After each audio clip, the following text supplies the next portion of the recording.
3 flying saucers were spotted on the moon during NASA's lunar landings, according to the bizarre claims of a former NASA contractor.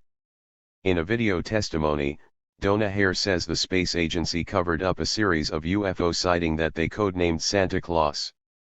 Hare claims she was told by numerous sources, which she does not name, about 3 UFOs that landed shortly after one of the moon landings.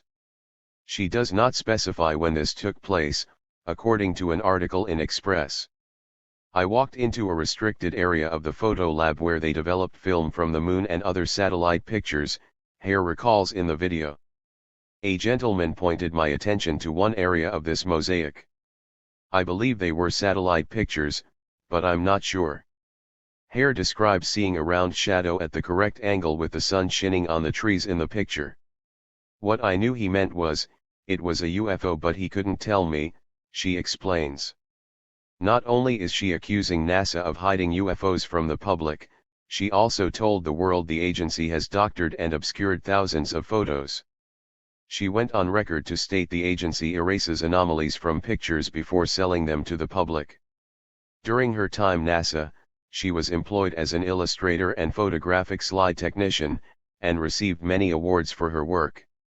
I was amazed that they had a protocol in place for getting rid of UFOs in pictures, says Hare, referring to the airbrushing. She describes an event when a coworker, Hal, heard the astronauts' experience on the moon when the UFOs landed, came to her personally. As a precaution, astronauts were debriefed and I knew a man who was in the room with them. One of the men that was in a quarantine area with the astronauts who witnessed the 3 UFOs supposedly contacted her. This man was in quarantine with them and was part of their debriefing, she says.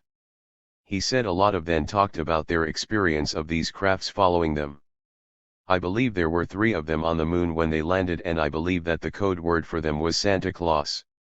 She claims NASA threatened those who dared speak about the sightings or airbrushing pictures, specifically that they will lose their retirement.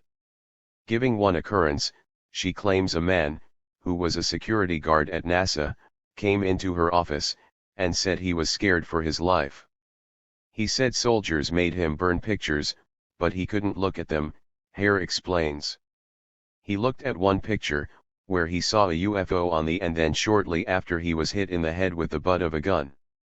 Hare says she has told most of her friends and family, but has not received any backlash from officials.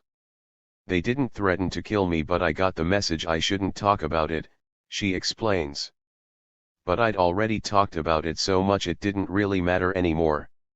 And like I said at the 1997 congressional briefings, I really started feeling like this topic was like sex.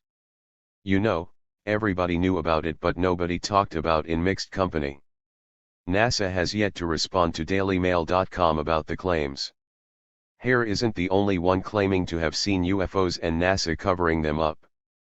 Sergeant Carl Wolf, who worked for the Director of Intelligence at Headquarters Tactical Air Command, claims he also saw photos being altered to omit anomalies on the moon's surface. Wolf went to an area in the Langley Air Force Base, where he was given a reel of images to view. He claims he saw 35mm strips of film which were spliced together to make 18.5-inch x 11-inch mosaics of the lunar surface for release to the general public.